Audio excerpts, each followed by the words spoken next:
Hello दोस्तों, नमस्ते। कैसे हैं आप सभी? उम्मीद है आप सभी अच्छे होंगे, ज़बरदस्त होंगे। तो स्वागत है आपका अपने चैनल एग्जाम क्रैक इंस्टीट्यूट में। कैसे हैं आप सभी? दोस्तों, जैसा कि आपको पता है कि अपन ने सेल की फर्स्ट क्लास उसमें यूकैरियोटिक प्रोकैरियोटिक सेल्स के बारे में अपन ने जानकारी दी थी। आज अपन उसके आगे ऑर्गेनल्स के बारे में पढ़ेंगे। ओके दोस्तों, तो चलते हैं अपन अपनी सेकंड क्लास की तरफ। क्या हो रहा है सेकंड क्लास में, देखते हैं। दोस्तों, सेकंड क्लास में हमारा उसका द्रव्य अंगक साइटोप्लाज्मिक ऑर्गेनल्स ऑर्गेनल्स के बारे में बात करते हैं दोस्तों हम कि ऑर्गेनल्स कौन कौन से थे। ये आपको पता है, मैं बता चुका था कि ऑर्गेनल्स कौन कौन से होते हैं हमारे। Mitochondria, ribosome, endoplasmic reticulum, vacuole, ये सभी हमारे ऑर्गेनल्स थे, सर ऑर्गन्स, जो कि यूकैरियोटिक्स में पाए जा रहे थे। प्रोकैरियोटिक्स में ये सभी नहीं पाए जा रहे थे। तो दोस्तों, अपन को आज इन अंगों के बारे में पढ़ना है, ऑर्गेनल्स के बारे में पढ़ना है, जो कि बहुत इंपॉर्टेंट है और कई बार एग्जामों में आए हुए हैं।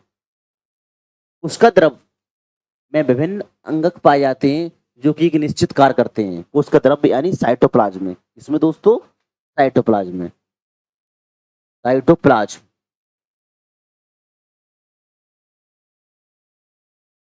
साइटोप्लाज्म में।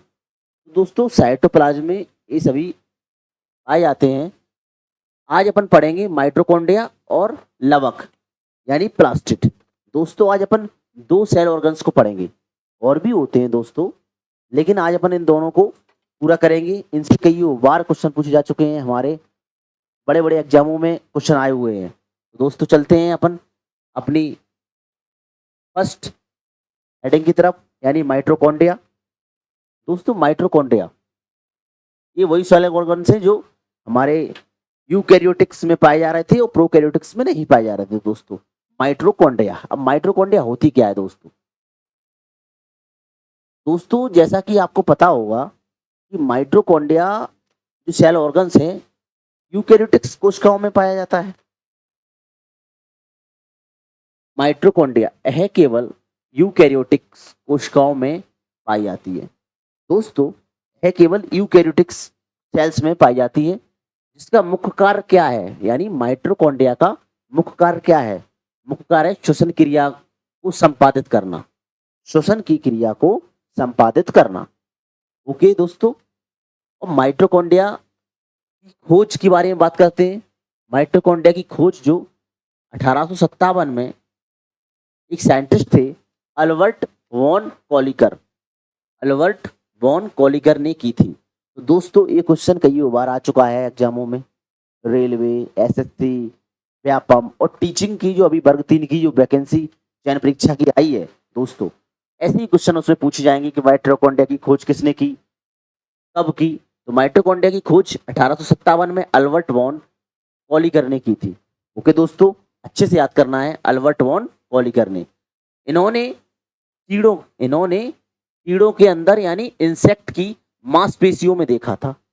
दोस्तों, इंसेक्ट यानी कीड़ा, कीड़ों की मांसपेशियों में देखा था अल्बर्ट वॉन कॉलिकर ने माइटोकॉन्ड्रिया को। इसमें देखा था दोस्तों, अल्बर्ट वॉन कॉलिकर ने इंसेक्ट की मांसपेशियों में देखा था माइटोकॉन्ड्रिया को। ओके दोस्तों, तो आपको अच्छे से पढ़ती हुई समझती हुई चलना है। दूसरा, रिचर्ड अल्टमान ने 1886, ये सन है ना दोस्तों, 1886 में इसे बायोब्लास्टस नाम दिया। बायोब्लास्टस, माइटोकॉन्ड्रिया को बायोब्लास्टस नाम किसने दिया था, पूछेगा वो। बायोब्लास्टस नाम किसने दिया था माइटोकॉन्ड्रिया को? अल्टमान ने। किसने दिया था दोस्तों? अल्टमान ने दिया था। एक साइंटिस्ट और आए थे, कॉर्ल बेंडा। कॉर्ल बेंडा ने 1898 में, कब दोस्तों? 1898 में कॉर्ल बेंडा ने इसे माइटोकॉन्ड्रिया नाम दिया। तो दोस्तों, अगर कोई आपसे पूछे कि माइटोकॉन्ड्रिया नाम किसने दिया, माइटोकॉन्ड्रिया जो नाम किसने दिया, माइटोकॉन्ड्रिया नाम दिया है हमारे कॉर्ल बेंडा ने। कॉर्ल बेंडा ने दिया था 1898 में। ओके दोस्तों, माइटोकॉन्ड्रिया नाम जो दिया था वो कॉर्ल बेंडा जी ने दिया था। ठीक है, लेकिन अगर कोई खोज की पूछे आपसे कि माइटोकॉन्ड्रिया की खोज किसने की, तो अल्बर्ट वॉन कॉली करने की थी। याद रखना दोस्तों, क्वेश्चन दोनों अलग हैं, किसी भी पूछा जा सकता है, घुमा के भी पूछ सकता है, और कह नहीं सकते वो कैसे पूछे, तो आपको अच्छे से समझना है। ओके दोस्तों, उसने पूछा खोज, तो अल्बर्ट बॉन कॉली करने की थी। उसने कहा माइटोकॉन्ड्रिया नाम किसने दिया, तो कार्ल बेंडा ने दिया, कार्ल बेंडा ने नाम दिया था। अब आगे की बात करते हैं अपन, प्रोकैरियोटिक कोशिकाओं में माइटोकॉन्ड्रिया के समरूप। दोस्तों, जो प्रोकैरियोटिक सेल्स थी हमारी, जिनके बारे में मैंने आपको पिछली क्लास में बताया था, प्रोकैरियोटिक सेल्स यानी पुरानी सेल्स, जो कि किस में पाई जाती थी, जीवाणुओं, बैक्टीरिया वगैरह, नीलहरित शैवाल, इन सब में पाई जाती हैं प्रोकैरियोटिक कोशिकाएं। अब प्रोकैरियोटिक कोशिकाओं में माइटोकॉन्ड्रिया के समरूप यानी माइटोकॉन्ड्रिया जैसी ही, माइटोकॉन्ड्रिया के समरूप रचनाएं पाई जाती हैं। प्रोकैरियोटिक सेल्स में माइटोकॉन्ड्रिया के समान रचनाएं पाई जाती हैं। उसका नाम क्या है दोस्तों, मीसोसोम। दोस्तों मीसोसोम, क्या नाम है दोस्तों, मीसोसोम। आपको अच्छे से याद करके जाना है, मीसोसोम। माइटोकॉन्ड्रिया नहीं है दोस्तों, माइटोकॉन्ड्रिया जैसी दिखने वाली क्या है, हमारी एक संरचना मिलती है जिसको हम मीसोसोम कहते हैं। मीसोसोम किस में मिलती है, प्रोकैरियोटिक कोशिकाओं में मिलती है। ओके दोस्तों, आगे चलते हैं दोस्तों अपन, मीसोसोम का कार्य क्या होता है, मीसोसोम का काम होता क्या है आखिर। जो श्वसन तथा कोशिका विभाजन का कार्य करती है, मीसोसोम जो है ना, वो प्रोकैरियोटिक सेल्स के अंदर क्या करेगी, श्वसन का और कोशिका विभाजन का कार्य करेगी। जैसे बैक्टीरिया है, हमारा जीवाणु है, उसके अंदर श्वसन और कोशिका विभाजन का काम कौन करेगा दोस्तों, मीसोसोम करेगा। कौन करेगा दोस्तों, मीसोसोम। तो दोस्तों अच्छे से याद रख लेना है हमको कि जो मीसोसोम होता है वो माइटोकॉन्ड्रिया जैसा दिखता है, माइटोकॉन्ड्रिया जैसा होता है, इसमें प्रोकैरियोटिक कोशिकाओं में। ओके दोस्तों, यूकैरियोटिक में तो माइटोकॉन्ड्रिया होती है। ठीक है दोस्तों, आगे चलते हैं अपन। आगे क्या रहा है वो अपन से, माइटोकॉन्ड्रिया में ऑक्सीजन की उपस्थिति में, माइटोकॉन्ड्रिया में ऑक्सीजन की उपस्थिति में, O2 की उपस्थिति में भोजन के विखंडन से ऊर्जा मुक्त होती है। दोस्तों वो ये कह रहा है, अब भोजन बनता है शरीर में, माइटोकॉन्ड्रिया की उपस्थिति में भोजन का विखंडन होगा, टूटेगा भोजन, जो कि किसके रूप में, आगे एटीपी के रूप में, एनर्जी के रूप में, एटीपी के रूप में टूटेगा। एटीपी, एटीपी का पूरा नाम क्या होता है दोस्तों, यही क्वेश्चन कई बार आ चुका है वैसे तो, अगर देखा जाए तो एटीपी ये मुक्त ऊर्जा के रूप में मुक्त होती है माइटोकॉन्ड्रिया के अंदर, लेकिन एटीपी का पूरा नाम पूछेगा, एटीपी का नाम क्या होता है, adenosine, adenosine A4, adenosine tea try, और पी मतलब फॉस्फेट, एडिनोसिन ट्राई फॉस्फेट। दोस्तों एटीपी का पूरा नाम होता है एडिनोसिन ट्राई फॉस्फेट। दोस्तों के रूप में संचित रहती है। तो दोस्तों माइटोकॉन्ड्रिया में जो ऑक्सीजन की उपस्थिति में भोजन विखंडन होता है, उसमें ऊर्जा एटीपी के रूप में संचित होती है। जो ऊर्जा होती है वो एटीपी के रूप में संचित होती है। आई बात समझ दोस्तों, माइटोकॉन्ड्रिया के अंदर ऊर्जा, जो ऊर्जा विखंडित ऊर्जा मुक्त होती है, वो एटीपी के रूप में होती है। ओके दोस्तों, ध्यान रखना है, एटीपी का पूरा नाम क्या होता है, एडिनोसिन ट्राइफॉस्फेट, ये इसका पूरा नाम होता है हमारा, एटीपी का के रूप में संचित होती है। ओके दोस्तों, चलते हैं अपन आगे, अच्छे से देख लीजिए, अच्छे से नोट कर लीजिए। दोस्तों यहाँ से क्वेश्चन आना निश्चित है, यहाँ से क्वेश्चन आना बिल्कुल निश्चित मानना आप अपने वर्ग 3 में, रेलवे में यहाँ से क्वेश्चन आना निश्चित आएगा। एसएससी, एमटीएस, सीजीएल में यहाँ से क्वेश्चन आए हुए हैं, आप प्रीवियस ईयर्स बुक लगा के देख लेना दोस्तों, कई बार पूछे गए हैं। ये माइटोकॉन्ड्रिया का डायग्राम है दोस्तों, माइटोकॉन्ड्रिया का चित्र है ये, माइटोकॉन्ड्रिया का। अब माइटोकॉन्ड्रिया का डायग्राम में ऐसी दिखती है हमारी माइटोकॉन्ड्रिया दोस्तों। अब इसमें अभी हम डायग्राम पे डिस्कस करेंगे, पहले थोड़ा इसकी थ्योरी और कर लेते हैं, अभी डिस्कस करेंगे माइटोकॉन्ड्रिया को अपन, डायग्राम को अभी डिस्कस करेंगे दोस्तों अपन, पहले अपन थोड़ा थ्योरी देख लेते हैं माइटोकॉन्ड्रिया के बारे में। जो एटीपी के रूप में एनर्जी बनती है, एनर्जी आती है, विखंडित होती है, भोजन जो एटीपी के रूप में कन्वर्ट होता है, तो यही कारण है कि माइटोकॉन्ड्रिया को कोशिका का पावर हाउस कहा जाता है। कई बार पूछा गया है दोस्तों ये क्वेश्चन, और ये सभी लोगों को पता रहता है ज्यादातर कि माइटोकॉन्ड्रिया को कोशिका का पावर हाउस या बिजली घर बोलते हैं। कोशिका का पावर हाउस माइटोकॉन्ड्रिया को कहते हैं, याद रखना है दोस्तों। जो कोशिका का पावर हाउस, बिजली घर, हम किसे बोल देंगे? माइटोकॉन्ड्रिया को। ओके दोस्तों, अगली पॉइंट पर बात करते हैं दोस्तों। माइटोकॉन्ड्रिया में गोलाकार डीएनए, एकल गोलाकार होगा बेटा। ओके दोस्तों, एकल गोलाकार डीएनए 70s राइबोसोम्स पाया जाता है। कितने एस राइबोसोम्स पाए जाएंगे दोस्तों? 70s राइबोसोम्स पाए जाएंगे। तो क्वेश्चन पूछेगा वो आपसे, माइटोकॉन्ड्रिया में राइबोसोम्स, कौन से राइबोसोम्स पाए जाते हैं, 70s या 80s? आपका आंसर जाना चाहिए दोस्तों, 70s राइबोसोम्स पाए जाते हैं माइटोकॉन्ड्रिया के अंदर। ओके दोस्तों, जो कि प्रोकैरियोटिक कोशिकाओं का लक्षण है। बिल्कुल सही बात है, क्यों मैं आपको पहले ही बता चुका हूँ थ्योरी में, पिछली थ्योरी में, कि जो यूकैरियोटिक्स और प्रोकैरियोटिक्स, ये दो सेल हैं दोस्तों, इन दोनों में ही राइबोसोम्स पाए जाते हैं। यूकैरियोटिक्स में 80s, प्रोकैरियोटिक्स में 70s। ओके दोस्तों, अच्छे से आपको समझना है क्या पूछा है क्या नहीं, तभी आंसर देना है अपने क्वेश्चन का। ओके दोस्तों, ध्यान रखना है, विशेषकर अच्छे से पढ़ के जाना है आपको, गड़बड़ नहीं करना है, जल्दबाजी नहीं करना है, क्वेश्चन में अच्छे से समझना है। ओके दोस्तों, आगे है हमारा अगला पॉइंट है दोस्तों हमारा माइटोकॉन्ड्रिया में है त्रस्त्रीनुमा बेलनाकार। त्रस्त्रीनुमा बेलनाकार दोस्तों, यह त्रस्त्रीनुमा होता है और बेलनाकार होता है। बेलनाकार होता है दोस्तों, बेलन होता है, जैसा होता है, बेलनाकार होता है दोस्तों, याद रखना है आपको। त्रस्त्रीनुमा होता है, बेलनाकार आकृति की होती है, जो 1.0 से लेकर 4.1 माइक्रोमीटर लंबी होती है। याद रखना है दोस्तों, 1.0 से 4.1 माइक्रोमीटर लंबी होती है। वह 0.2 से 1 माइक्रोमीटर व्यास की होती है। वेरी वेरी इंपॉर्टेंट पॉइंट है दोस्तों, अच्छे से याद करके जाना है आपको। ये वेरी वेरी इंपॉर्टेंट पॉइंट है, ये भी वेरी वेरी इंपॉर्टेंट पॉइंट है। ओके दोस्तों, अत्रस्त्रीनुमा बेलनाकार आकृति की होती है माइटोकॉन्ड्रिया, जो कि 1 से 4.1 माइक्रोमीटर की लंबी व 0.2 से 1 माइक्रोमीटर व्यास की होती है। ओके दोस्तों, समझ में आ रहा है? थ्योरी को देखते चलना, आराम से लिखते चलना, नोट करते चलना, स्क्रीनशॉट ले लेना है अच्छे से आपको। आगे अगला पॉइंट हम देखते हैं माइटोकॉन्ड्रिया। माइटोकॉन्ड्रिया जो होती है दोस्तों, अभी मैं आपको डायग्राम बताऊंगा माइटोकॉन्ड्रिया का। उसमें माइटोकॉन्ड्रिया एक दोहरी झिल्ली युक्त संरचना है। दोहरी झिल्ली युक्त का मतलब क्या होता है? उसमें 2 लेयर होती हैं। माइटोकॉन्ड्रिया के अंदर 2 झिल्ली होती हैं, एक होती है बाहरी झिल्ली, एक होती है भीतरी झिल्ली। ओके दोस्तों, माइटोकॉन्ड्रिया एक दोहरी झिल्ली युक्त संरचना है। कैसी संरचना है माइटोकॉन्ड्रिया?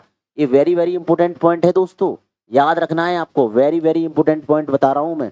ये माइटोकॉन्ड्रिया के वो पॉइंट छांटे गए हैं आपके लिए, यहाँ से क्वेश्चन बनना निश्चित है।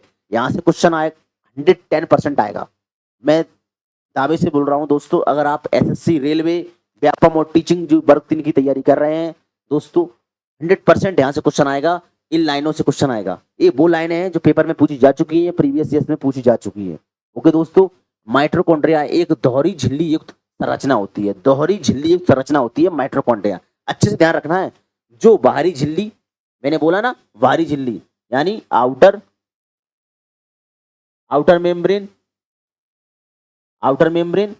और भीतरी झिल्ली में विभाजित होती है। भीतरी झिल्ली, इनर मेम्ब्रेन। ओके दोस्तों, तो माइटोकॉन्ड्रिया 2 झिल्ली होती है माइटोकॉन्ड्रिया में दोस्तों। माइटोकॉन्ड्रिया में 2 झिल्ली होती है दोस्तों, एक होती है आउटर मेम्ब्रेन हमारी और एक होती है इनर मेम्ब्रेन। ओके दोस्तों, आउटर मेम्ब्रेन यानी बाहरी झिल्ली और इनर मेम्ब्रेन दोस्तों भीतरी झिल्ली में विभाजित होती है। तो माइटोकॉन्ड्रिया में दोहरी झिल्ली युक्त होती है, जो बाहरी झिल्ली और भीतरी झिल्ली में कन्वर्ट होती है। ओके दोस्तों, विभाजित होती है। अगला पॉइंट है इसका दोस्तों, माइटोकॉन्ड्रिया का अगला पॉइंट, इसकी अवकाशिका को 2 स्पष्ट जलीय कक्षों, बाह्य कक्ष व भीतरी कक्ष में विभाजित ये होती हैं। दोस्तों, जो झिल्ली के बीच में अवकाशिका होती है, जो खाली स्पेस होता है, उसमें 2 कक्ष होते हैं बेटा, एक बाहरी कक्ष और एक भीतरी कक्ष। बाहरी झिल्ली भीतरी कक्ष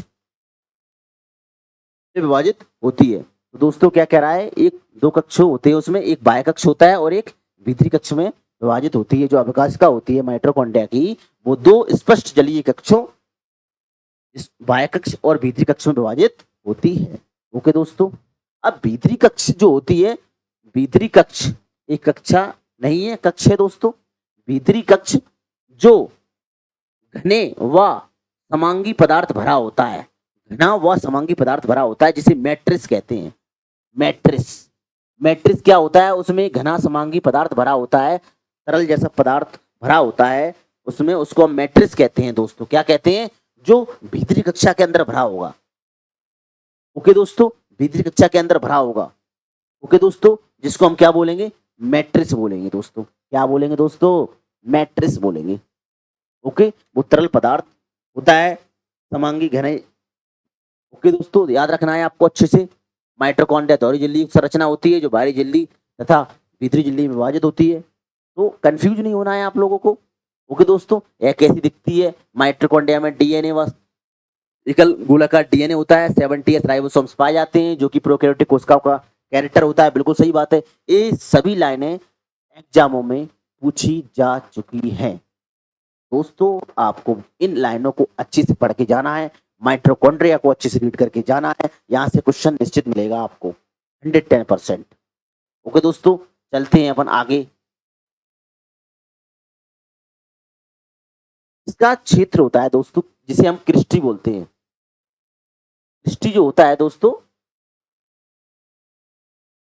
क्रिस्टी जो होता है वो उसका क्षेत्र होता है अवकाशिका के बीच का। क्रिस्टी इसके क्षेत्र को बढ़ाते हैं। क्रिस्टी इसके क्षेत्र को बढ़ाते हैं। माइटोकॉन्ड्रिया का वायवीय श्वसन से संबंध होता है। क्रिस्टी का काम क्या होता है, क्षेत्रफल को बढ़ाते हैं। क्रिस्टी का काम क्या होता है माइटोकॉन्ड्रिया में, क्रिस्टी एक फोल्डिंग जैसी स्ट्रक्चर होती है। क्रिस्टी ऐसी होगी दोस्तों, ऐसी फोल्डिंग एक जैसी स्ट्रक्चर होती है, जो क्षेत्रफल को बढ़ाएगी। माइटोकॉन्ड्रिया का क्षेत्रफल को बढ़ाती है क्रिस्टी। ओके दोस्तों, क्षेत्रफल को बढ़ाती है। माइटोकॉन्ड्रिया का संबंध वायवीय श्वसन से होता है। ये कई बार पूछा जा चुका है। माइटोकॉन्ड्रिया का संबंध किससे, कौन से श्वसन से होता है, वायवीय या वायवीय? तो माइटोकॉन्ड्रिया का वायवीय श्वसन से संबंध होता है। माइटोकॉन्ड्रिया का वायवीय श्वसन से संबंध होता है। ओके दोस्तों, अवायवीय टिक करके नहीं आना है। पूछेगा वो माइटोकॉन्ड्रिया का संबंध कौन से श्वसन से होता है, क्वेश्चन पूछेगा वो माइटोकॉन्ड्रिया का संबंध कौन से श्वसन से होता है, अवायवीय श्वसन या वायवीय श्वसन? वायवीय श्वसन से होता है। ओके दोस्तों, आपको अच्छे से लिख लेना है, अच्छे से याद कर लेना है। माइटोकॉन्ड्रिया को हम सूत्रकणिका बोलते हैं। ये माइटोकॉन्ड्रिया, ये हिंदी में बोलते हैं सूत्रकणिका। ओके दोस्तों, माइटोकॉन्ड्रिया को हम हिंदी में क्या बोलते हैं, सूत्रकणिका। विखंडन द्वारा विभाजित होती है। इसका विभाजन कैसे होता है, विखंडन विधि के द्वारा विभाजित होती है। ओके दोस्तों, याद रखना है। ओके दोस्तों, अच्छे से याद रखना है आपको। माइटोकॉन्ड्रिया को विखंडन विधि के द्वारा विभाजित होती है। अब चलते हैं दोस्तों डायग्राम की तरफ, जो कि मैंने छोड़ दिया था। आपको बोला था पहले थ्योरी अच्छे से पढ़ लेते हैं। ये आ गया है दोस्तों माइटोकॉन्ड्रिया का डायग्राम। दोस्तों देखिए आप, मैंने अभी क्या बताया, इसमें दो झिल्ली होती है। एक होती है इनर मेम्ब्रेन,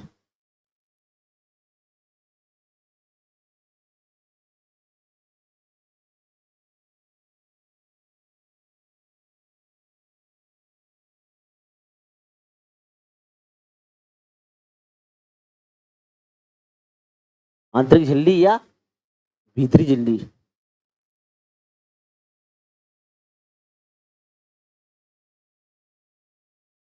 ओके दोस्तों, इनर मेम्ब्रेन को बोलते हैं। और आउटर मेम्ब्रेन बाहरी झिल्ली। आउटर मेम्ब्रेन को क्या बोलेंगे दोस्तों, बाहरी झिल्ली। ओके दोस्तों, मैंने अभी आपको बताया था या नहीं बताया था कि जो माइटोकॉन्ड्रिया होती है वो दोहरी झिल्ली युक्त होती है। तो उसमें एक झिल्ली होती है आंतरिक यानी अंदर वाली, ये वाली जो दिख रही है,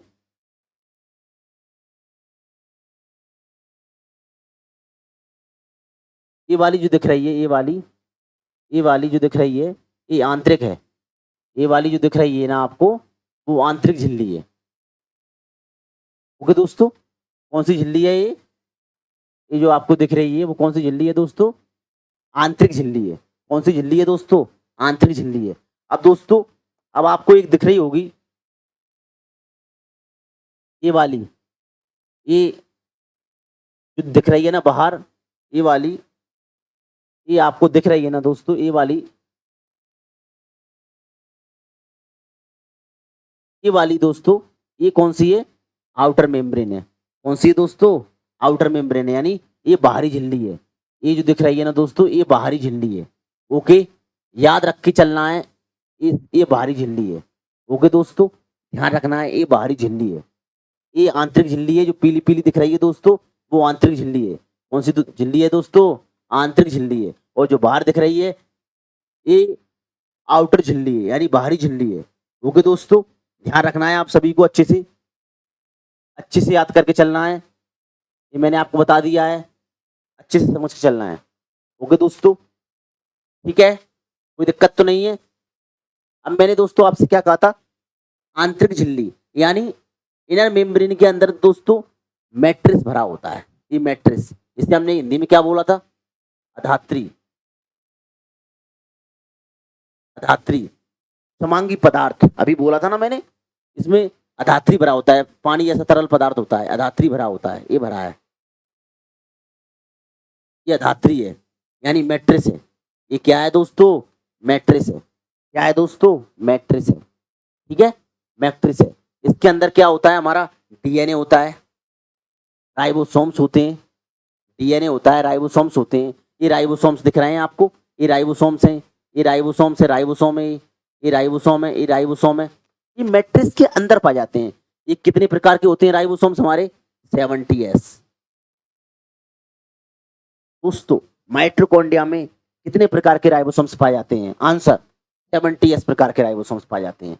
कुछ ग्रेन्यूल्स भी मिलते हैं माइटोकॉन्ड्रिया में। दोस्तों, मैंने आपको बताया था सिस्टर ने, एक बर्ड आया था सिस्टर ने, क्रिस्टी, सॉरी क्रिस्टी। दोस्तों, एक बर्ड आया था क्रिस्टी, जिसको हम क्रिस्टी बोलते हैं। क्रिस्टी, ये देख रहे हो ना बट दोस्तों, इसके क्षेत्रफल को बढ़ाता है। क्रिस्टी जो होता है, वो इनर मेम्ब्रेन दिख रहे हो ना, इसके क्षेत्रफल को बढ़ाएगा। क्रिस्टी का काम क्या होता है? इनर मेम्ब्रेन की जो फोल्डिंग है वो क्या करेगा? इसके क्षेत्रफल को बढ़ाता है। कौन? क्रिस्टी, इसके क्षेत्रफल को बढ़ाता है। ओके दोस्तों, ये हमारे एटीपी के सिंथेसिस पार्टिकल्स हैं। एटीपी जो हमारी एटीपी को सिंथेसिस करेंगे, इसलिए हम इसे बिजली घर बोलते हैं कोशिका का। ओके दोस्तों, ये सारी चीजें आपको अच्छे से समझ लेनी है। तो डीएनए, राइबोसोम्स, ग्रेन्यूल्स, ये सब कहाँ होते हैं?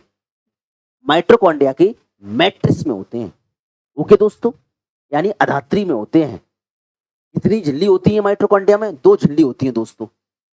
एक होती है हमारी आउटर मेम्ब्रेन, एक होती है दोस्तों हमारी इनर मेम्ब्रेन। आउटर यानी बाहरी झिल्ली, और इनर यानी आंतरिक झिल्ली या भीतरी झिल्ली। ओके दोस्तों, आपको अच्छे से ध्यान रखना है। ये तरल भरा होता है मैट्रिक्स, इसके अंदर जी दिख रहा है नीला नीला, ये मैट्रिक्स है दोस्तों। ये जो ग्रीन दिख रहे हैं, ये राइबोसोम्स हैं। कितने राइबोसोम्स होते हैं दोस्तों? 70s प्रकार के राइबोसोम्स होते हैं माइटोकॉन्ड्रिया में। ओके दोस्तों, तो माइटोकॉन्ड्रिया हमारा लगभग यहाँ पे समाप्त होता है।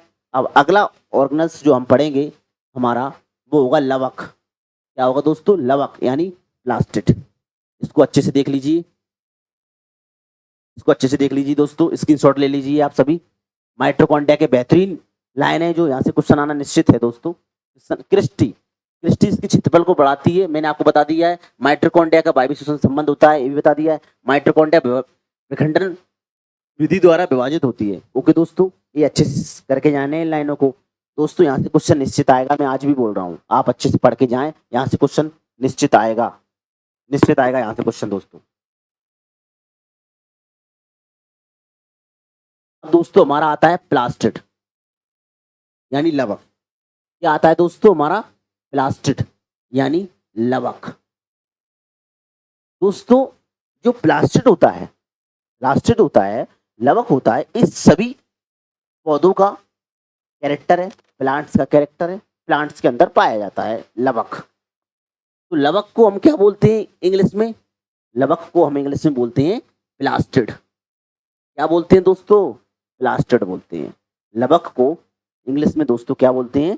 प्लास्टिड बोलते हैं। आपको अच्छे से ध्यान रखना है, लवक और प्लास्टिड कोई अलग नहीं है, उसका इंग्लिश वर्ड नाम है। लवक सभी पादप कोशिकाओं, यानी सभी पादप कोशिकाओं में पाए जाते हैं।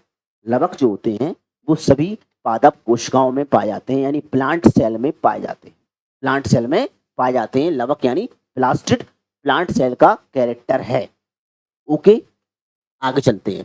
कुछ प्रोटोजोआ, ये कुछ प्रोटोजोआस में भी पाए जाते हैं, जैसे कि यूग्लिना, यूग्लिना, यूग्लिना में पाए जाते हैं। तो दोस्तों ये लाइन अच्छी है, क्वेश्चन पूछेगा वो प्लास्टिड यूग्लिना में पाए जाते हैं, हाँ पाए जाते हैं, या क्वेश्चन करेगा वो प्लास्टिड किस में पाया जाता है।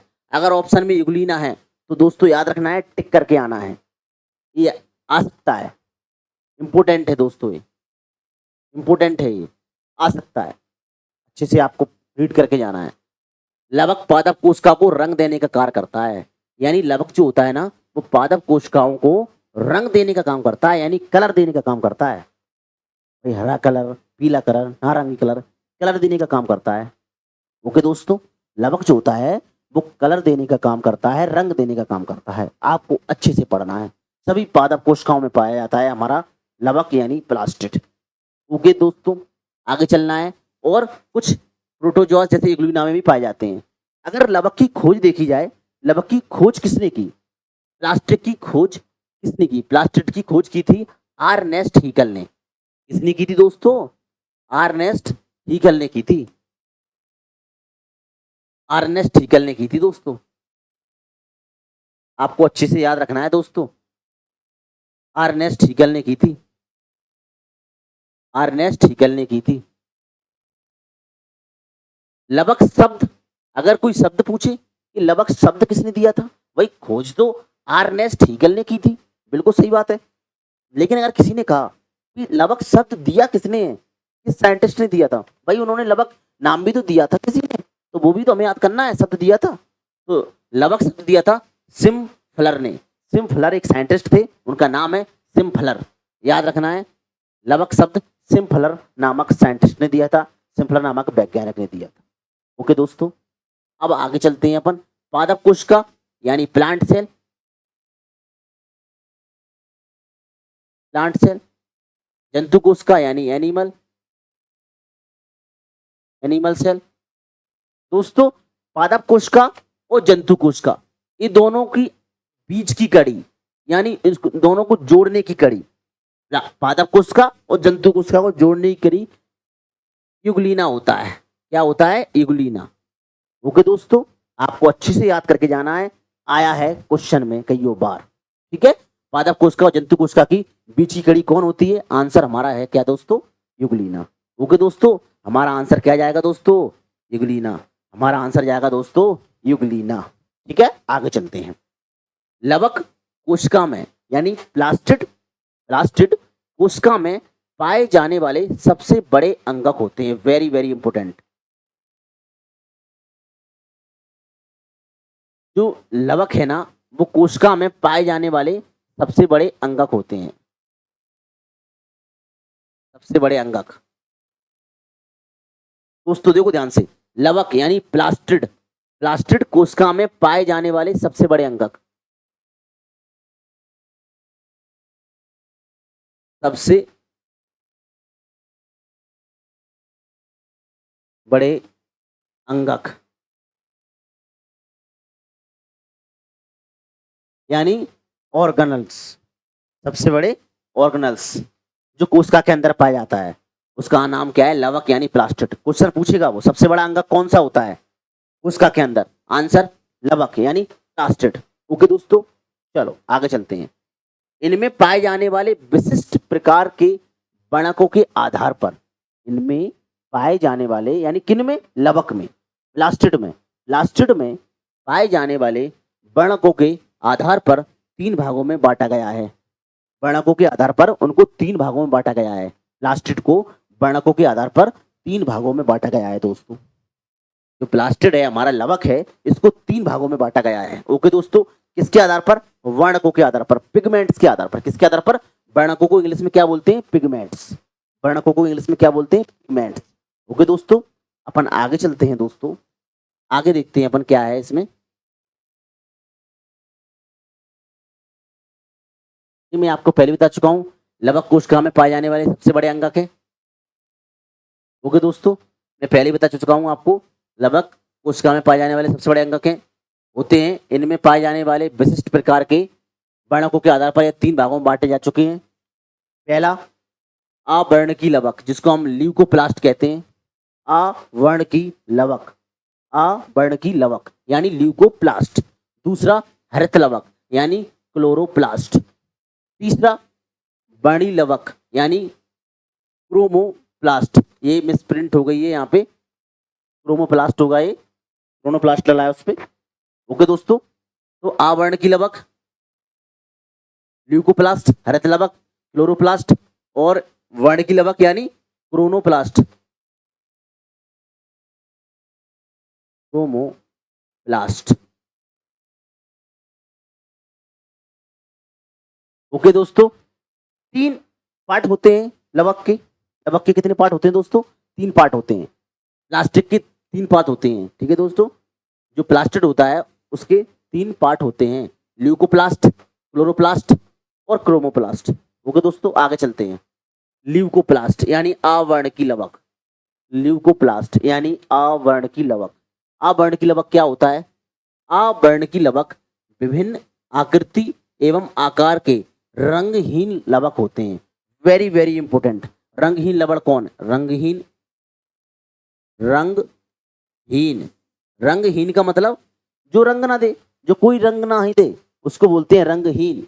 ओके दोस्तों, जो कोई रंग ना दे उसको बोलते हैं रंगहीन लवक। तो दोस्तों, रंगहीन लवक कौन सा होता है ये आपको याद रखना है। रंगहीन लवक होता है हमारा अवर्णकी लवक। आ पहले आ गया, अवर्णकी लवक जो रंगहीन होता है यानी ल्यूकोप्लास्ट, ल्यूकोप्लास्ट।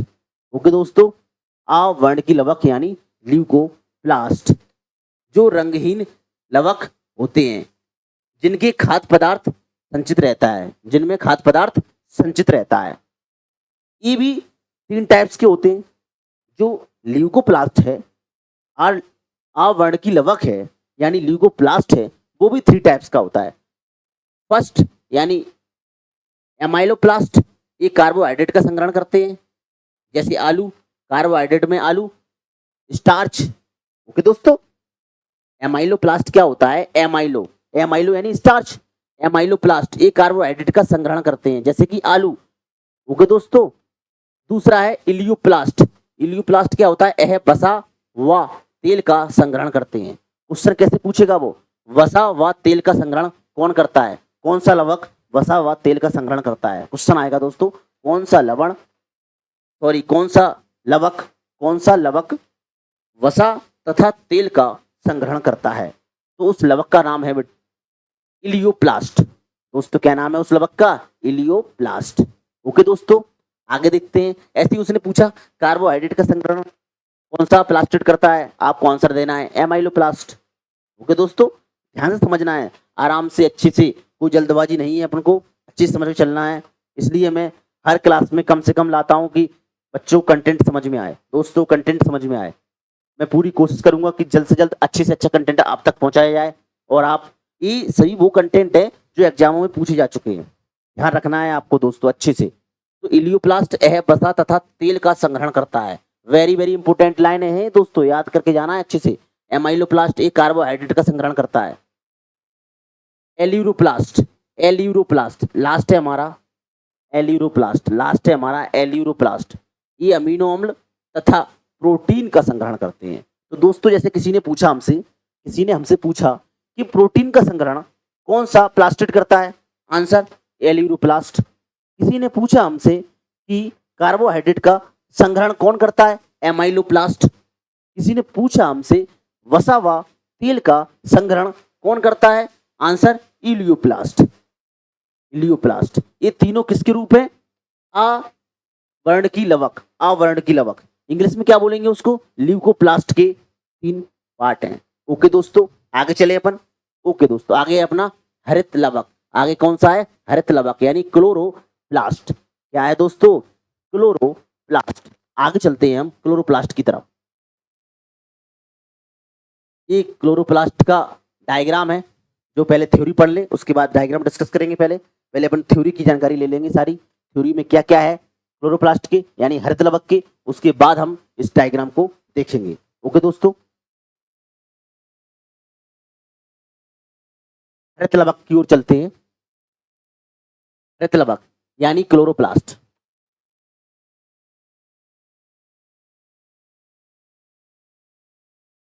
क्लोरोप्लास्ट यानी क्लोरोप्लास्ट। ओके दोस्तों, इसमें पर्णहरित वर्णक, इसमें पर्णहरित वर्णक व कैरोटीनॉइड वर्णक मिलते हैं। Very very important line. पर्णहरित वर्णक व कैरोटीनॉइड वर्णक किसमें मिलते हैं? हरित लवक में मिलते हैं, जो प्रकाश संश्लेषण के लिए आवश्यक प्रकाश की ऊर्जा को संचित रखने का काम करते हैं। बिल्कुल सही बात है। हरित लवक का काम क्या क्या होता है दोस्तों? जो पौधे होते हैं ना, पौधे का जो हरा पार्ट होता है, पत्तियां लो, जो हरा पार्ट होता है पौधों का, वो हरित लवक की वजह से होता है। प्लांट्स का जो हरा होता है, प्लांट्स, वो हरित लवक की वजह से होता है। उसमें पर्णहरित वर्णक पाया जाता है, क्लोरोफिल पाया जाता है, जो हमारे प्रकाश संश्लेषण से, पत्तियां प्रकाश संश्लेषण के द्वारा जो खाना बनाएंगी, भोजन बनाएंगी, तो दोस्तों उनमें हरित लवक पाया जाता है। हरे जो पौधे होते हैं वो हरित लवक के कारण होते हैं। ओके दोस्तों, तो इसमें पर्णहरित वर्णक व कैरोटीनॉइड वर्णक मिलते हैं, जो प्रकाश संश्लेषण के लिए आवश्यक होते हैं। क्यों? क्योंकि जो प्रकाशीय ऊर्जा को संचित रखने का काम करते हैं। प्रकाश की ऊर्जा को संचित रखने में काम करते हैं, जिससे प्रकाश संश्लेषण में मदद मिलती है। प्रकाश संश्लेषण में मदद मिलती है पौधों को अपना भोजन बनाने के लिए। ओके दोस्तों, आप लोगों को अच्छे से समझना है हरित लवक क्या होता है। ये पौधों में हरा करता है, पौधों को हरा करने में हेल्प करता है। ओके दोस्तों, हरित लवक नाम ही उसका है, हरित लवक। ओके दोस्तों, हरित लवक होता कैसा है? हरित लवक कैसा होता है? लेंस के आकार का होता है। हरित लवक जो होता है वो लेंस के आकार का होता है, अंडाकार होता है, अंडाकार होता है, लेंस के आकार का, लेंस के आकार के, कॉमा अंडाकार, कॉमा गोलाकार, चक्रिक व फीते के आकार के अंगक होते हैं। दोस्तों हमें पता होना चाहिए कि क्लोरोप्लास्ट होता कैसा है। क्लोरोप्लास्ट यानी हरित लवक, क्लोरोप्लास्ट यानी हरित लवक लेंस के आकार का होता है। लेंस देखा है? लेंस के आकार का होगा, अंडाकार होगा, गोलाकार होगा, चक्रिक होगा और फीते के आकार का अंगक होते हैं। ओके दोस्तों, फीते के आकार के अंगक होते हैं। दोस्तों इनकी लंबाई कितनी होती है? इसकी, हरित लवक की यानी क्लोरोप्लास्ट की, क्लोरोप्लास्ट की लंबाई होती कितनी है? क्लोरोप्लास्ट की लंबाई होती है 5 से 10 माइक्रोमीटर। लंबाई होती है 5 से 10 माइक्रोमीटर की और चौड़ाई होती है 2 से 4 माइक्रोमीटर की। ओके दोस्तों, आपको अच्छी से याद रख जाना है दोस्तों। यहाँ से क्वेश्चन आ चुके हैं, कई बार क्वेश्चन आ चुके हैं दोस्तों। मैं आज भी आप लोगों से बोल रहा हूँ, कई बार क्वेश्चन आए हुए हैं। यहाँ से अच्छे से पढ़ना। मैं आपको लाइन बाय लाइन पढ़ा रहा हूँ, जिससे आपको एग्जाम में हेल्प मिले। जब आप एग्जाम देने जाओगे तो यहाँ क्वेश्चन जरूर टकराएंगे आपको। माइटोकॉन्ड्रिया और हरित लवक आप अच्छे से पढ़ के जाना है। आगे और ऑर्गेनल्स आएंगे, उनको भी मैं अगली क्लास में लाऊंगा, लेकिन पहले आप इनको तैयार करें अच्छे से। एक बार ऐसा पढ़े कि अच्छा सॉलिड। ओके दोस्तों, इनकी लंबाई कितनी होती है? हरित लवक यानी क्लोरोप्लास्ट की 5 से 10 माइक्रोमीटर की इनकी लंबाई होगी दोस्तों। चौड़ाई कितनी होगी? 2 से 4 माइक्रोमीटर की होती है।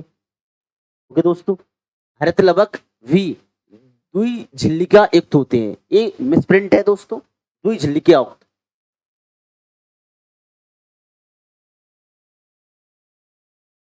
दुई झिल्ली युक्त। दोस्तों जैसे अभी अपन ने माइटोकॉन्ड्रिया में देखा था, उसमें 2 झिल्ली पाई जा रही थी, एक इनर यानी अंदर वाली, एक बाहर वाली। ऐसा ही हमारे हरित लवक में होता है, ऐसी हमारा हरित लवक में होता है, यानी क्लोरोप्लास्ट में होता है। ओके दोस्तों, ये भी दोहरी झिल्ली युक्त होते हैं। कैसे होते हैं? दोहरी झिल्ली युक्त। माइटोकॉन्ड्रिया भी दोहरी झिल्ली युक्त होती है और हरित लवक यानी क्लोरोप्लास्ट भी दोहरी झिल्ली युक्त होते हैं। ओके दोस्तों, आगे चलते हैं, आगे चलते हैं अपन। हरित लवक यानी क्लोरोप्लास्ट, इंग्लिश जरूर याद करके चलना है। हरित लवक के अंता झिल्ली से घिरे, अंता मतलब अंदर वाली, अंता का मतलब दोस्तों अंदर वाली, हरित लवक के अंता झिल्ली से घिरे हुए भीतर के स्थान को, यानी वो ये बोल रहा है दोस्तों हमसे, हरित लवक यानी क्लोरोप्लास्ट के अंता झिल्ली से यानी इनर मेम्ब्रेन से घिरे हुए भीतर के स्थान को क्या कहते हैं? भीतर के स्थान को दोस्तों हम पीठिका यानी स्ट्रोमा कहते हैं। क्या कहते हैं दोस्तों? स्ट्रोमा कहते हैं। क्या कहते हैं दोस्तों? भीतर के घिरे स्थान को स्ट्रोमा कहते हैं। याद रखना दोस्तों, क्या कहते हैं? स्ट्रोमा कहते हैं। स्ट्रोमा क्या है? स्ट्रोमा में चपटे झिल्ली युक्त थैली जैसी संरचनाएं मिलती हैं दोस्तों। स्ट्रोमा के अंदर तरल होता है, स्ट्रोमा, उसके अंदर झिल्ली युक्त थैली जैसी संरचनाएं और मिलेंगी, जिसे हम क्या कहते हैं दोस्तों, थाइलेकोइड कहते हैं। जिसे दोस्तों हम क्या कहते हैं दोस्तों, थाइलेकोइड कहते हैं। जिसे हम क्या कहते हैं, थाइलेकोइड कहते हैं दोस्तों, थाइलेकोइड कहते हैं। ओके दोस्तों, क्या कहते हैं, थाइलेकोइड कहते हैं। ओके दोस्तों, क्या कह रहा है वो, हृत लवक के अंतः झिल्ली से घिरे हुए भीतर के स्थान को पीठिका, पीठिका इंग्लिश में बोलते हैं इसे स्ट्रोमा कहते हैं। स्ट्रोमा यानी पीठिका में चपटे झिल्ली युक्त थैली जैसी एक संरचना मिलती है। उस संरचना को हम थाइलेकोइड कहते हैं। क्या कहते हैं दोस्तों, थाइलेकोइड कहते हैं। थाइलेकोइड जो होता है, थाइलेकोइड जो होता है सिक्कों के चट्टों की भांति ढेर के रूप में मिलते हैं। थाइलेकोइड जो होता है ऐसा, थाइलेकोइड ये है दोस्तों, थाइलेकोइड होता है, ये थाइलेकोइड है। क्या है दोस्तों, थाइलेकोइड है, थाइलेकोइड, थाइलेकोइड है दोस्तों। ओके दोस्तों, अब बोला है थाइलेकोइड सिक्कों के चट्टों की भांति ढेर के रूप में मिलते हैं। अब ये थाइलेकोइड ये है दोस्तों, देखो दोस्तों ये थाइलेकोइड है, ये बोल रहा है सिक्कों के चट्टों के रूप में, सिक्के जैसे चट्टे बन जाते हैं के रूप में मिलते हैं, जिसको हम क्या बोलते हैं, ग्रेना। जिसको हम क्या बोलते हैं, ग्रेना। क्या बोलते हैं दोस्तों, ग्रेना बोलते हैं। जिसको क्या बोलते हैं दोस्तों, दिख रहा है उधर, अगर एक सिक्के जैसी वो है, अगर एक सिक्के जैसी है तो उसको हमने थाइलेकोइड बोल दिया दोस्तों। समझना ध्यान से, अगर एक सिक्के जैसी स्ट्रक्चर है, रचना है, तो उसको हमने थाइलेकोइड बोल दिया दोस्तों। लेकिन अगर एक सिक्के जैसी और स्ट्रक्चर ऐसी बन गई दोस्तों, तो हमने उसको क्या बोल दिया दोस्तों, ग्रेना। क्या कह दिया दोस्तों, ग्रेना। इसका नाम क्या है, ग्रेना। ओके दोस्तों, सिक्के जैसी संरचना होती है, सिक्के बन जाते हैं सिक्के जैसे, उसको बोलते हैं ग्रेना। इसका सिक्का देखा है दोस्तों, उसकी उस सिक्के के ऊपर सिक्का रखते चले जाएंगे हम, एक सिक्के को थाइलेकोइड बोलेंगे, उसके ऊपर और सिक्के रख लेंगे तो उसको ग्रेना बोल देंगे। ओके दोस्तों, ऐसे समझिए आप, ठीक है, समझ में आया, ओके, ग्रेना कहते हैं। अब इसमें होता क्या है स्ट्रोमा में दोस्तों, स्ट्रोमा में बहुत सारे एंजाइम्स भी पाए जाते हैं। हृदलवक के स्ट्रोमा में एंजाइम्स वगैरह भी पाए जाएंगे। हृदलवक के जो क्लोरोप्लास्ट का स्ट्रोमा है ना दोस्तों, तरल है ना, वो उसमें झिल्ली युक्त चिपटी एक थैली भी मिलती है, जिसे हम थाइलेकोइड कहते हैं।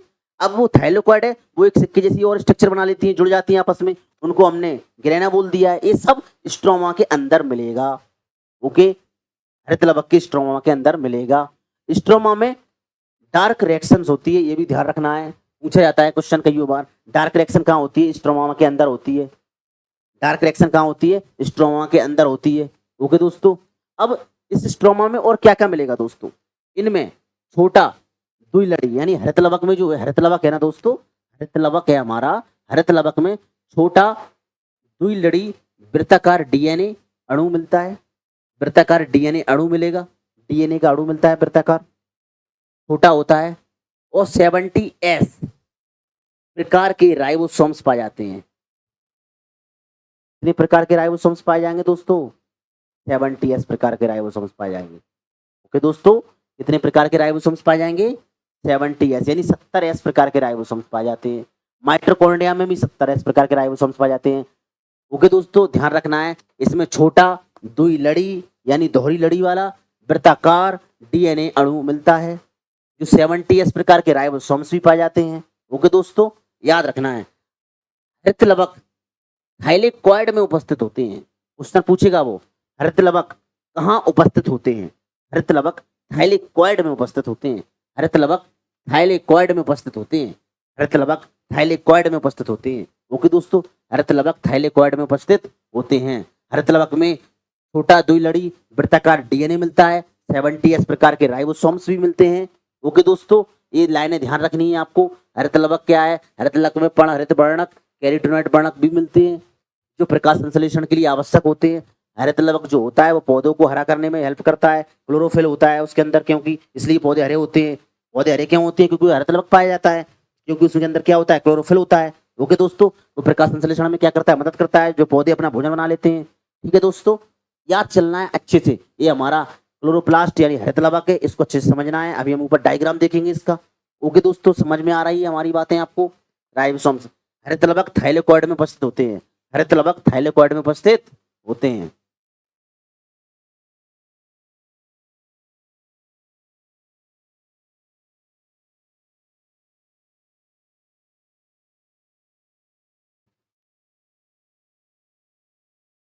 वर्ण की लवक, यानी वर्ण की लवक जो दोस्तों है ना हमारा, वो और रह गया है। अभी बताता हूँ, पहले इस डायग्राम को देखते हैं अपन। क्लोरोप्लास्ट डायग्राम को देखते हैं। क्लोरोप्लास्ट डायग्राम को क्या होता है, क्लोरोप्लास्ट का डायग्राम। हाँ तो दोस्तों देखते हैं अपन। आउटर मेम्ब्रेन, एक क्लोरोप्लास्ट यानी हरित लवक, हरित लवक, हरित लवक। ओके दोस्तों, हरित लवक। अब हरित लवक क्या होता है, इसकी स्ट्रक्चर है, क्लोरोप्लास्ट की स्ट्रक्चर है ये दिख रही है दोस्तों आपको, ऊपर वाली, ये ऊपर वाली, ये आउटर मेम्ब्रेन है। क्या है दोस्तों, आउटर मेम्ब्रेन। इसको हिंदी में क्या बोलते हैं, बाहरी,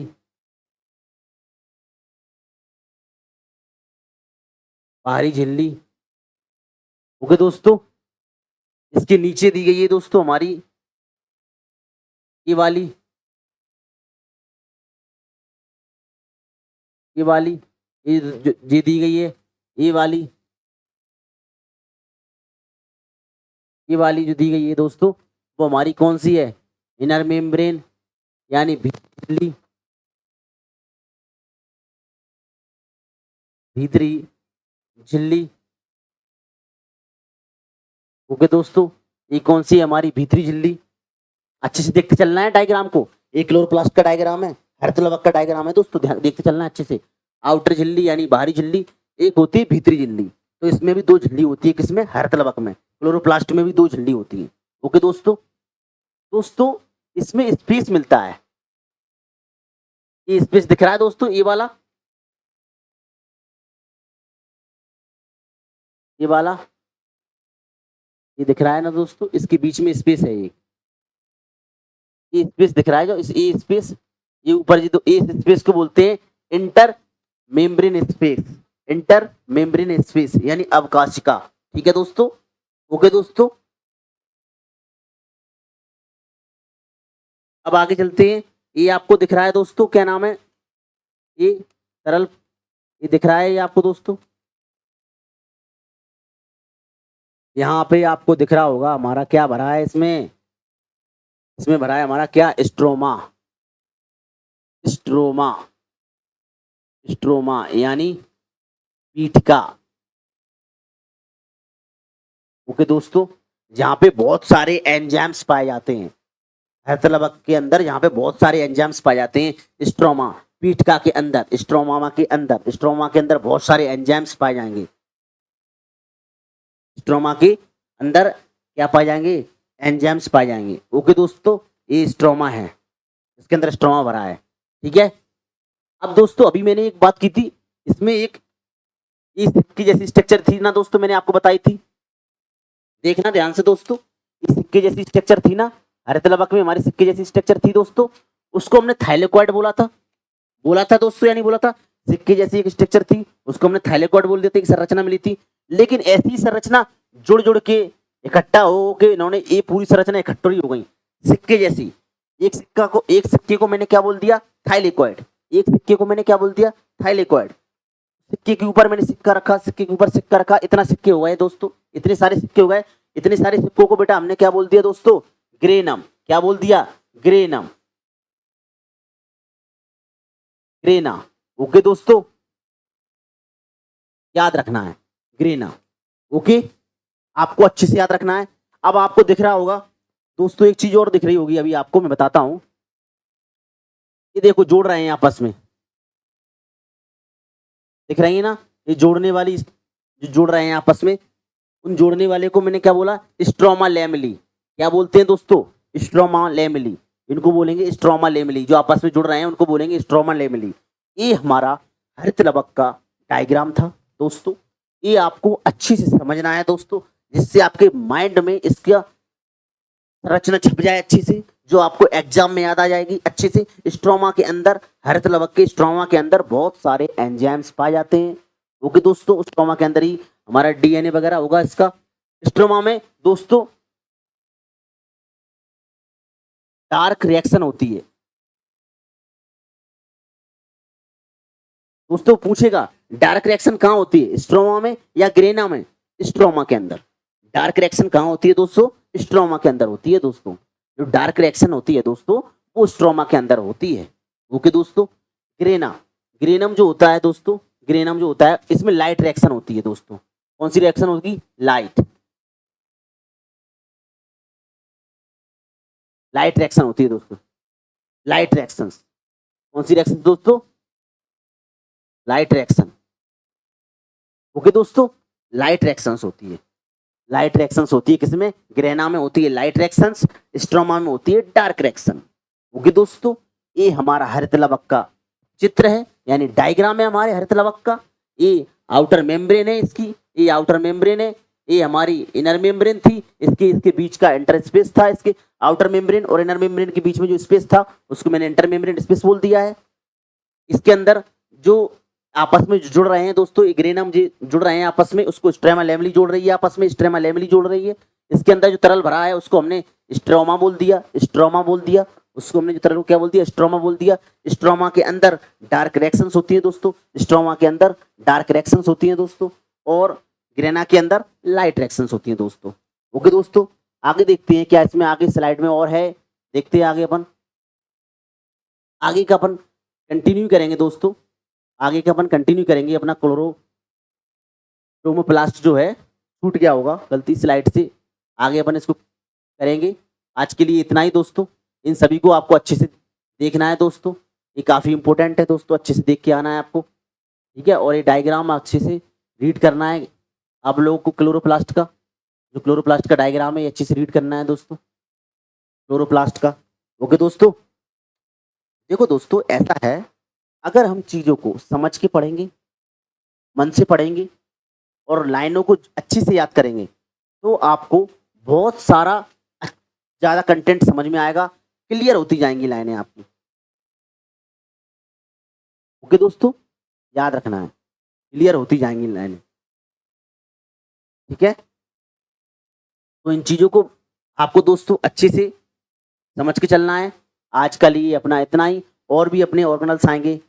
राइबोसोम्स है, राइबोसोम्स है, एंडोप्लाज्मिक रेटिकुलम है, गोल्गी बॉडी है, ये सभी हमारे सेल ऑर्गेनल्स हैं जो किस में पाए जाते हैं? यूकैरियोटिक्स में पाए जाते हैं, प्रोकैरियोटिक्स में नहीं पाए जाते हैं। प्रोकैरियोटिक्स में तो केवल एक ही चीज मिलती है, वो राइबोसोम्स, जो दोनों एक ऐसा सेल ऑर्गन्स जो दोनों में मिलेगा, यूकैरियोटिक्स में भी प्रोकैरियोटिक्स में। ओके दोस्तों, क्लोरोप्लास्ट में दोहरी झिल्ली होती है, माइटोकॉन्ड्रिया भी दोहरी झिल्ली होती है। ओके दोस्तों, ध्यान रखना है। क्लोरोप्लास्ट में भी 70s राइबोसोम्स पाए जाते हैं, माइटोकॉन्ड्रिया में भी 70s राइबोसोम्स पाए जाते हैं। ठीक है दोस्तों, जल्द से जल्द इनके क्वेश्चन भी लाऊंगा जिससे आपको समझ में आए। आप इसकी थ्योरी जरूर पढ़ना, क्लास पुरानी भी देखना पिछली वाली, और इसको भी देखना, आपको समझ में आएगा। आगे के सेल ऑर्गन्स और आएंगे दोस्तों हमारे। आज हमारे माइटोकॉन्ड्रिया और हथला हुआ है, आगे राइबोसोम्स आएगा, लाइसोसोम आएगा, एंडोप्लाज्मिक रेटिकुलम आएगा। ओके दोस्तों, तो आपको अच्छे से पढ़ते चलना है, क्लास में बने रहना है हमारा चैनल एग्जाम क्रैक इंस्टीट्यूट पर, जो कि आपको लगातार अच्छा कंटेंट देगा। जल्द से जल्द और भी हमारे टीचर लगे हुए हैं कि आप तक कंटेंट पहुंचाया जाए, जल्द से जल्द कोशिश कर रहा हूं मैं। अगली की स्लाइड अपन आगे देखेंगे दोस्तों। मिलते हैं दोस्तों अपन अगली क्लास में, चलता हूं मैं। थैंक यू सो मच, अच्छे से पढ़ना, बेस्ट ऑफ लक।